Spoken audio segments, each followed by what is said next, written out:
meu pastor, dos nossos obreiros lá e da cidade de Arapuru para vocês. Amém? Neemias, capítulo 6. Glória a Deus, aleluia. Aleluia. Glória a Deus. Neemias, capítulo 6, e o verso número 3 e o verso número 9.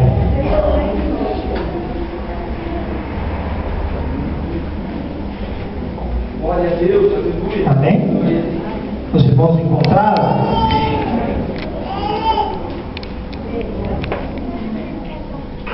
Neemias. Aleluia. Amém? Diz assim a palavra do Senhor. Neemias capítulo 6, e o verso 3 e o verso 9. O subtítulo diz assim: os inimigos conspiram para surpreender e intimidar Neemias. Verso número 3: e enviei-lhes mensageiros a dizer: estou fazendo uma grande obra, de modo que não poderei descer, porque cessaria esta obra, enquanto eu a deixasse e fosse ter convosco. E o verso número 9: porque todos eles nos procuravam atemorizar, dizendo: as suas mãos largarão a obra, e não se efetuará. Agora, pois, ó Deus, esforça as minhas mãos. Aleluia! Mais uma vez o verso número 3: e enviei-lhes mensageiros a dizer: estou fazendo uma grande obra, de modo que não poderei descer. Amém? Pode se assentar, glorificando, exaltando o nome santo do Senhor Jesus. Essa história de Neemias é uma história muito linda. E eu estive lendo ela desde o primeiro capítulo até o último. E nessa história, pastor, eu pude ver que Neemias, ele orou 11 vezes. Por 11 vezes oração de Neemias. Isso quer dizer o quê? Que Neemias, ele tinha adoração dentro dele. Neemias, ele tinha espírito de adoração. Aleluia. Uma das qualidades de Neemias, né? Ele era perseverante, ele era um homem corajoso, e ele tinha algo diferente de muitos naquela época. Ele orava. E hoje o que nós precisamos é busca, é intercessão. Essa história é muito linda, porque Neemias, ele vivia, ele tinha mordomia, ele vivia num palácio, ele era copeiro do rei. Simplesmente ele comia e bebia antes do rei. A função do copeiro é essa, porque se tivesse envenenado, era ele que seria o prejudicado. Então quer dizer que ele comia e bebia antes do rei. E ele estava ali no seu palácio, né, juntamente com o rei da Pérsia, Artaxerxes. E uma curiosidade muito importante é que ele estava a 1.600 quilômetros de distância das terras dos sepulcros do seu pai. Ele nunca foi a Jerusalém, ele não conheceu Jerusalém, e Jerusalém nunca conheceu Neemias. E no capítulo número 1, ali fala que Neemias estava aí e recebeu uma triste notícia da situação de Jerusalém.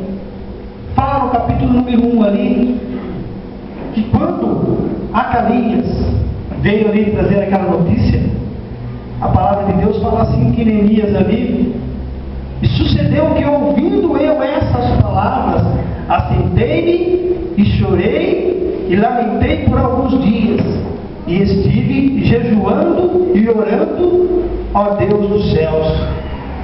Essa reflexão de Neemias, foi o que me chamou a atenção. Quando ele soube da notícia, ele vivia num lugar chique, num lugar lindo, onde ele tinha mordomia, mas ele não esqueceu das suas raízes, das terras dos seus pais. E quando ele recebeu essa notícia, imediatamente, essa reflexão de Neemias, ele assentou, ele chorou, lamentou e fez o mais importante: orou, buscou aqueles entes queridos que estavam ali a 1.500 quilômetros de distância. Então Neemias ali, ele jejuou.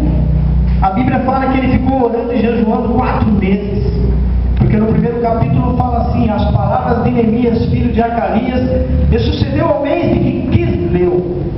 Quisleu, no calendário hebraico, é o mês de dezembro. Então quer dizer que no mês de dezembro ele recebeu essa notícia. Mas antes de ele conversar com o rei, primeiramente, ele se consagrou. Ele pediu perdão pelas suas falhas, pelas suas iniquidades. Ele ajoelhou ali, ele orou, e foi 4 meses intercedendo, orando e buscando. Agora eu vou trazer para a igreja. Nos dias de hoje, eu vi aqui que tem um grupo maravilhoso de louvor aqui. Vamos supor que o grupo de louvor perca o mais importante do grupo, que é o vocal. Qual será que vai ser a reação dos outros? Eu acredito que se forem homens de Deus, eles vão colocar o joelho no chão, eles vão orar, porque uma ovelha perdida para Deus tem muito valor. A palavra de Deus fala em Oséias capítulo 4, verso 6, diz assim: o meu povo hoje perece por falta de conhecimento. Em Amós capítulo 8, verso 11, fala assim: haverá um dia que vai acontecer fome e sede nesta terra, mas não é fome nem de comida e nem sede de água, e sim da palavra de Deus. João 8,32 diz assim: conhecereis a verdade vos libertará. Então nós temos que viver o tempo de Oséias ainda não chegou o tempo de Amós para nossas vidas, não. Porque quando chegar, imagina o que vai acontecer aqui. Eles vão correr atrás de profetas, vão correr atrás de pregadores, vão correr atrás de mensageiros, e não vai ter ninguém mais para falar do amor de Deus para eles. E em Oséias fala que ainda o povo perece por falta de conhecimento. A palavra de Deus, eu acredito que enquanto não chegar a todo o continente, Jesus não vai voltar. Eu acredito que a palavra de Deus tem que chegar a todo mundo para ele poder voltar. Aleluia. Então, enquanto nós estamos vivendo essa época que ainda tem pregador, que ainda tem profeta, mensageiros, nós temos que dobrar nossos joelhos e buscar para aqueles que estão lá fora perdidos. Será que tem adorador aqui? E Neemias então ficou 4 meses orando, buscando, intercedendo, para poder chegar diante do rei e pedir permissão para ele voltar para Jerusalém, ou melhor, para ele ir, porque ele nunca foi em Jerusalém. E ele ficou então nesses 4 meses. Quando chegou o momento dele chegar até o rei, a Bíblia fala no capítulo 2, sucedeu pois no mês de Nisan. Mês de Nisan, o calendário hebraico, é o mês de março. Então quer dizer que ele ficou de dezembro a março orando e buscando. Até então o rei então perguntou para ele assim: Neemias, eu nunca te vi triste, com um semblante triste. Eu nunca te vi desta maneira. Será que você está doente? Neemias ali se calou, deu o vinho para o rei, tomou o vinho, depois deu o vinho para o rei. Aí então ele contou o que estava acontecendo. Então o rei imediatamente perguntou para ele: qual o tempo que você vai levar nessa viagem para você ir lá trabalhar e edificar aqueles muros? Neemias não determinou o prazo. Neemias ele era determinado a ir e a acabar. Aleluia. Então o rei falou para Neemias: prepara o seu grupo, prepara a sua equipe e vá. E Neemias então assim ele foi. E no capítulo 2, no verso 11, diz assim: e cheguei a Jerusalém e estive ali 3 dias. Eu procurei esse versículo no dicionário hebraico e fala que ele chegou em agosto. De março a agosto, viajando. Não sei qual foi o meio de transporte usado naquela época. Eu acredito que foi pelo mar, não sei. Mas foram do mês 3 ao mês 8, foram 5 meses viajando. E eu acredito que nesses 5 meses ele estava ali orando, jejuando e buscando para conseguir uma resposta. Eu não sei o que você está passando. Eu não sei qual é a sua dificuldade de estar na presença do Senhor. Eu não sei aquilo que impede você de glorificar, de dar um glória e dar um aleluia.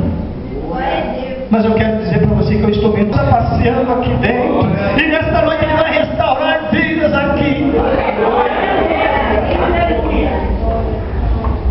O capítulo 5 foi o capítulo mais triste para mim. Porque aqui fala assim: os pobres murmuravam contra os ricos, Neemias repreende esses últimos. Aqui fala, eu fui lendo a fundo esta palavra e me deixou muito triste, porque naquela época a miséria era tão grande, Elisa, a miséria era tão grande em Jerusalém, que eles estavam passando fome, era uma dificuldade tremenda, os muros todos destruídos, os portais todos queimados, e os pobres passando necessidade. A Bíblia fala aqui que os ricos exigiam dos pobres, eles empenhoravam bens dos pobres a troco de alimento. Quando não, pegavam filhos dos pobres como servo, para serem escravos a troco de alimento. E nesta noite eu falo para vocês, nossos filhos estão lá fora morrendo, sofrendo, passando por dificuldades nas mãos dos traficantes, nas mãos dos bandidos, estão acabando com a nossa família, estão destruindo o nosso povo, e os políticos não fazem nada. Aqui Neemias, ele era um político, ele foi como governador, ele arregaçou as mangas, ele trabalhou, ele orou, ele jejuou, ele buscou, em prol daquele povo, decantou, lacantou, e nossa família está lá fora sendo destruída. Nossa família está passando necessidade lá fora. Os traficantes estão tomando conta da nossa família. Quem aqui não tem um filho que está com um problema desse? Eu tenho alguém na minha família. A minha esposa tem alguém na família também. E hoje em dia, muitos desses traficantes, quando fala de matar o filho de tal família vai empenhorar um imóvel para não matar o seu filho, às vezes empenhora um veículo para não matar o seu filho, e os políticos não fazem nada. Nós temos que fazer a diferença no meio desse povo lá fora. Como? Orando, intercedendo, buscando, e o mais principal, pregando a palavra e evangelizando. Será que nós vamos deixar nossa família lá fora perecendo, morrendo, passando a necessidade nas mãos dos bandidos, nas mãos dos traficantes? Meninas, jovens, no meio da prostituição, e ali com crack, usando drogas, eles estão destruindo o nosso povo. A palavra aqui é diferente. Essa só foi uma reflexão para as nossas vidas nos dias atuais. Nós temos que estar mais ligados, nós temos que se preocupar mais com o irmão do nosso lado. E uma coisa muito importante que tinha na vida de Neemias, que Neemias ele sentia amor. Neemias não precisava sair do lugar que ele estava para ir lá, a 1.500 quilômetros, passar por dificuldade, passar por um problema difícil ali. Mas ele tinha amor. Aonde está o primeiro amor? O crente ele tem que ter amor ao próximo. O crente ele tem que suprir as dificuldades do próximo. Porque os de fora, os políticos não fazem nada. Nós temos que fazer a diferença.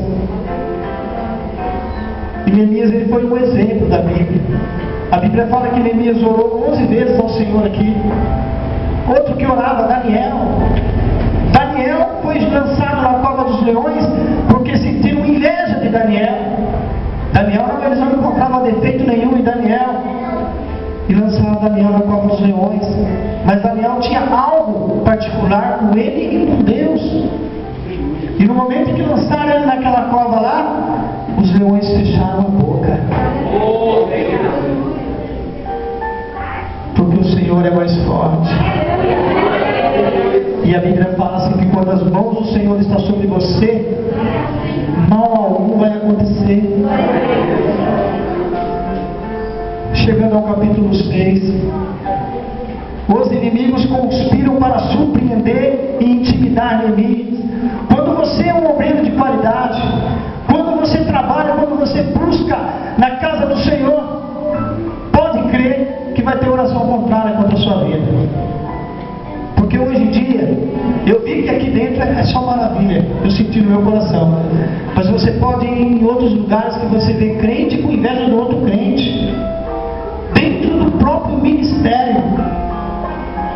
E isso não pode acontecer. E Neemias aqui ele foi surpreendido, porque quando o rei Artaxerxes mandou uma carta dizendo que Neemias viria, tinha 2 homens lá, que quando ouviu falar que Neemias vinha, eles falaram: não, nós não vamos deixar esse Neemias e sua turma fazer nada, nós vamos atrapalhar, nós vamos impedir que eles façam o que eles querem fazer.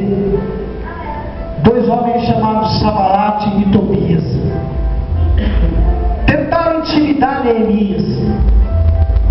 E hoje em dia eu falo para os jovens, principalmente para os jovens, a fase mais difícil dentro da igreja é a fase da juventude, porque o jovem ele tem ideias, às vezes ele tem uma ideia boa para o grupo, mas quando ele chega lá fora vem outras pessoas dando conselhos errados para ele.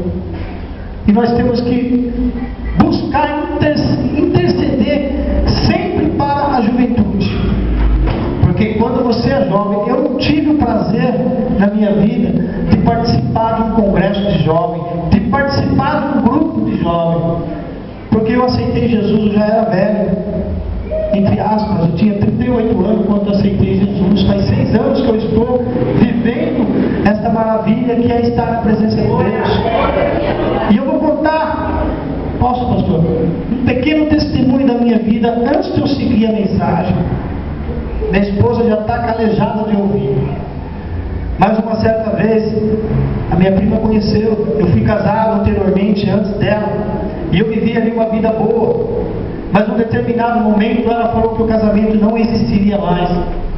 E para mim, que era sério, que queria estar no meio do mundo, eu achava que eu não seria mais feliz. E ela foi embora.